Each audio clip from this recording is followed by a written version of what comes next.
शिमला कमला या चॅनल मधील नवीन रेसिपी मध्ये तुमचं स्वागत आहे। आपल्याकडून जो भरभरून प्रतिसाद मिळत आहे त्याबद्दल खरंच मी तुमचे खूप आभारी आहे। अशाच नवीन रेसिपी पाहण्यासाठी माझ्या चॅनलला लाईक आणि सबस्क्राईब करा, शेअर करा। आजच्या काळामध्ये शरीराची रोग प्रतिकारक शक्ती कमी होत चाललेली आहे आणि त्याला कारणीभूत म्हणजे आपली लाईफस्टाईल आहे। त्याकरिता रोग प्रतिकारक शक्ती वाढवण्यासाठी त्वचा रोग, पचनाचे विकार याकरिता आपण एक नवीन रेसिपीज घेऊन आलेलो आहोत। शेवग्याच्या शेंगाची भाजी तर आपण पुष्कळ वेळ बनवली असेल, पण आज आपण शेवग्याच्या पानापासून पराठे बनवणार आहोत। तर ते पराठे वयोवृद्धापासून लहान मुलांपर्यंत सर्वांसाठी पोषक असे आहेत। चला तर मग आपण शेवग्याच्या पानाचे पराठे कसे बनवूया हे बघूया। शेवग्याचे पराठे बनवण्यासाठी मी येथे कणिक घेतलेली आहे, तुम्ही बघू शकता। हे शेवग्याची पाने मी चिरून घेतलेली आहे, स्वच्छ धुवून चिरून घेतलेली आहे आणि हे या कणकीमध्ये मी सर्व टाकून घेणार आहे। या मिश्रणामध्ये मी एक कांदा चिरून घेतलेला आहे मोठा, तो टाकणार आहे। आलं, लसूण आणि अद्रक याची पेस्ट टाकणार आहे। थोडीशी 1 चम्मच धनेपूड, हळद, चवीनुसार मीठ आणि थोडेसे जिरे आणि हे वाटीभर बेसन घेतलेलं आहे मी, हे बेसन टाकणार आहे आणि हे सर्व मिश्रण पाणी टाकून याचा एक गोळा तयार करून घेणार आहे। बघा अशा प्रकारे चांगलं मिक्स करून घेणार आहे।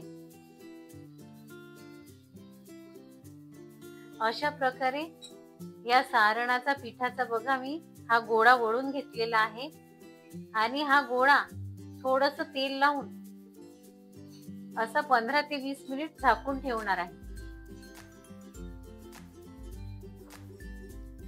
शेवग्याच्या पराठ्या सोबत काहीतरी खाण्यासाठी आपण त्यासोबत लसुणाची चटणी करणार आहोत।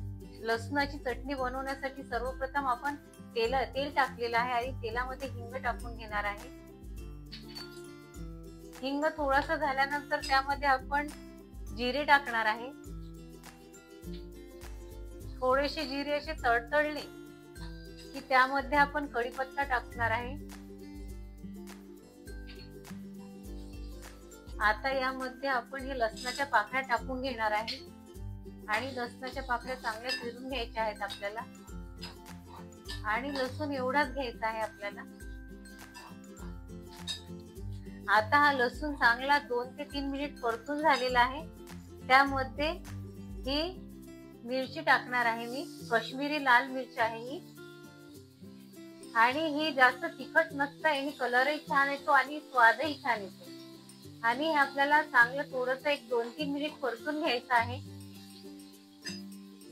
आता 2 ते 3 मिनिट हे सर्व फिरून झाल्यानंतर मी थोडं मीठ टाकणार आहे, चवीनुसार गूळ टाकणार आहे आणि ह्या ज्या मिरच्या आहेत ह्या मिरच्या मी 2 ते 3 तास पाण्यामध्ये, गरम पाण्यामध्ये मुरू घातलेल्या आहेत।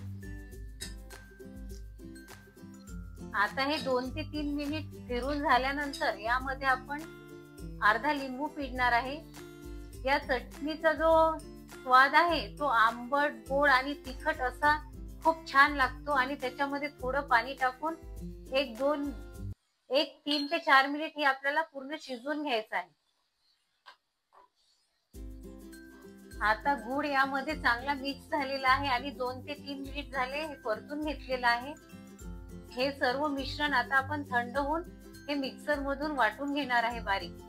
आणि तुम्हाला जर ही चटणी जास्त दिवस टिकवायची असेल तर तुम्ही याच्यामध्ये व्हिनेगर सुद्धा टाकून हे पूर्ण ड्राय करून अशी चटणी तयार करू शकता की जास्त दिवस टिकेल।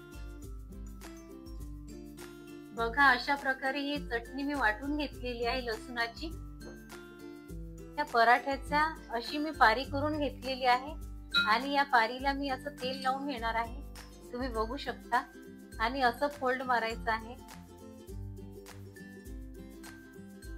अशा प्रकारे। बघू शकता तुम्ही आणि हा पराठा लाटून घ्यायचा आहे।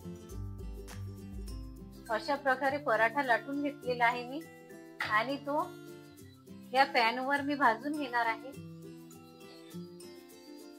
थोडस त्याला तूप लावणार आहे. तुम्हाला जर तूप आवडत नसेल तर तुम्ही यावर तेल सुद्धा लावू शकता आणि हा पराठा चांगला शेकून घेणार आहे. अशा प्रकारे तुम्ही बघू शकता हा पराठा छान मी शेकून घेतलेला आहे आणि खूप छान सुवास सुटलेला आहे. बघा अशा प्रकारे शेवग्याच्या पानाचे पराठे तयार झालेले आहेत. खूप छान झालेले आहेत. सोबत लसूणाची चटणी सुद्धा आहे. ही या पराठ्यासोबत खूप छान लागते. तुम्हाला जर माझ्या रेसिपीज आवडत असतील तर लाईक करा, शेअर करा आणि सबस्क्राईब करा. भेटूया एक नवीन अशाच रेसिपी सोबत.